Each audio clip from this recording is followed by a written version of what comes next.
அனைவருக்கும் வணக்கம். அரசு ஊழியர்கள் மற்றும் ஆசிரியர்கள் வருமான வரி கணக்கீடு செய்வதற்கு 2024-25 நிதியாண்டிற்கான பேட்ரான் எவ்வாறு களஞ்சியம் ஆப்லேருந்து டவுன்லோட் செய்வது அப்படிங்கிற பற்றி இந்த வீடியோவில் பார்க்க போகிறோம். அதற்கு உங்கள் மொபைலில் களஞ்சியம் ஆப் ஓப்பன் பண்ணிக்கோங்க. என்டர் த பின் அப்படிங்கிற இடத்துல நீங்கள் என்ன பின் செட் பண்ணிக்கணும் அந்த பின்னை என்டர் பண்ணுங்கள். பின் என்டர் பண்ணிங்கன்னா உங்களுக்கு லாகின் ஆகிட்டு இந்த மாதிரி களஞ்சியம் ஆப்போட ஹோம் பேஜ் வந்திருக்கும். அதில் இஎஸ்ஆர் பக்கத்தில் ரிப்போர்ட்ஸ் அப்படின்னு ஒரு மாடியூல் இருக்கும். அதை கிளிக் பண்ணுங்கள். கிளிக் பண்ணிங்கன்னா அதில் ஃபார்ம் 16 பேட்ரான்னு 2 மாடியூல் இருக்கும். அதில் பேட்ரான் அப்படிங்கிறத கிளிக் பண்ணுங்கள். கிளிக் பண்ணிங்கன்னா ஃபினான்ஷியல் இயர் அப்படின்னு ட்ராப் டவுன் வரும். அதை கிளிக் பண்ணி 2024-25 அப்படிங்கிற அந்த நிதியாண்டை செலக்ட் பண்ணிவிட்டு சப்மிட் அப்படிங்கிறத கொடுங்க.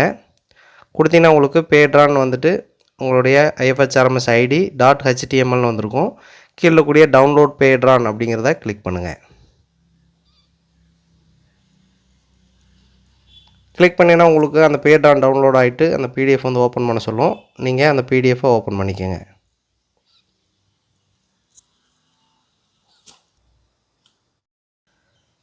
கிளிக் பண்ணினா உங்களுக்கு அந்த PDF இந்த மாதிரி ஓப்பன் ஆகிருக்கும். அதில் patron particulars year report for the financial year 2024-25 வந்திருக்கும். அதில் ரெகுலர் சேலரி, அதுக்கடுத்து டிடெக்ஷன்ஸு, DA அரியரு, பொங்கல் போனஸ் இந்த மாதிரிலாம் என்னென்ன நீங்கள் வாங்கியிருக்கீங்களோ இந்த ஃபைனான்ஷியல் இயரில் அந்த டீட்டெயில்ஸ் எல்லாமே இந்த பேட்ரானில் கொடுத்துருப்பாங்க. இதை பயன்படுத்தி நீங்கள் எளிமையான முறையில் வருமான வரி கணக்கீட்டு படிவம் ஃபில் செய்து கொள்ளலாம். ஸோ அரசு ஊழியர்கள் மற்றும் ஆசிரியர்கள் 2024-25 நிதியாண்டிற்கான சம்பள பட்டியலை IFHRMS ஆப்பை பயன்படுத்தி டவுன்லோட் செய்து கொள்ளலாம். நன்றி.